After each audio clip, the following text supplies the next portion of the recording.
Pour cette 10e journée de Pro D2, Albi recevait Soyaux-Angoulême sur sa pelouse du stadium municipal.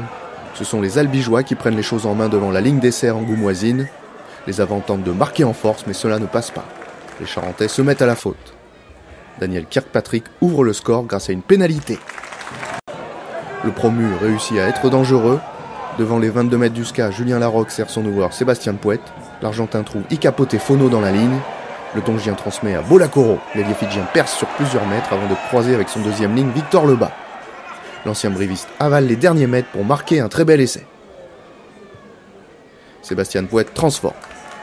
La réaction tarnaise est instantanée. Devant les poteaux charentais, Thibaut Bissement sollicite ses avants pour faire sauter la défense adverse. À 5 mètres de la ligne, Bissement ouvre pour son flanqueur Fred Kersi qui percute. Le troisième ligne n'est pas plaqué et peut repartir avec le soutien de ses avants.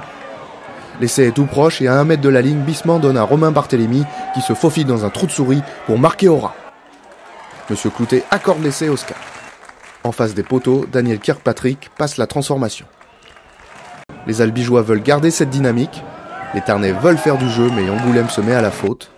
Des 22 mètres, Daniel Kirkpatrick, l'ancien ouvreur du Castres Olympique, passe une pénalité précieuse. Sébastien Pouet lui répond juste avant la mi-temps. L'ouvreur argentin rajoute 3 points pour Soyaux-Angoulême. Une avance qui va fondre rapidement. Les Charentais ouvrent le jeu avec le centre Paulin Riva, mais Albi est à la faute.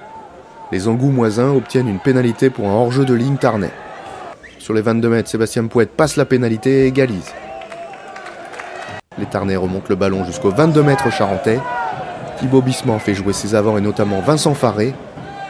Daniel Faléafa ramasse ce ballon et charge au ras. Le Fidjien s'arrache et élimine 3 défenseurs avant d'être repris. Mais avant d'aller en touche, il sert acrobatiquement Ilian Perrault.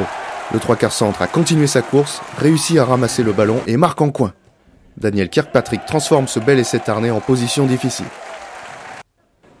Les Charentais ne déméritent pas et veulent ramener quelque chose du Tarn. Sébastien Pouet passe une pénalité qui permet à Angoulême de revenir dans le bonus défensif. Mais face à l'avancée des joueurs tarnais, Soyaux-Angoulême se met encore à la faute dans son camp. Un joueur a gêné la transmission du ballon. Après une longue séquence, le SCA obtient une pénalité sur les 40 mètres du SA15 Charente Rugby. Daniel Kirkpatrick ne tremble pas et passe une pénalité décisive pour les Albigeois. Dans les dernières minutes, Albi fait le dos rond et subit en mêlée fermée. Le pack charentais est plus consistant dans ce secteur et la mêlée du SCA est pénalisée. Le pilier droit argentin Lucas Martinez écope d'un carton jaune. Cela n'aura pas d'incidence pour Albi. Sur la dernière action, après la sirène, Nakiri tape en touche et libère son équipe. Albi s'impose 23-16 devant Soyaux-Angoulême et quitte sa position de lanterne rouge.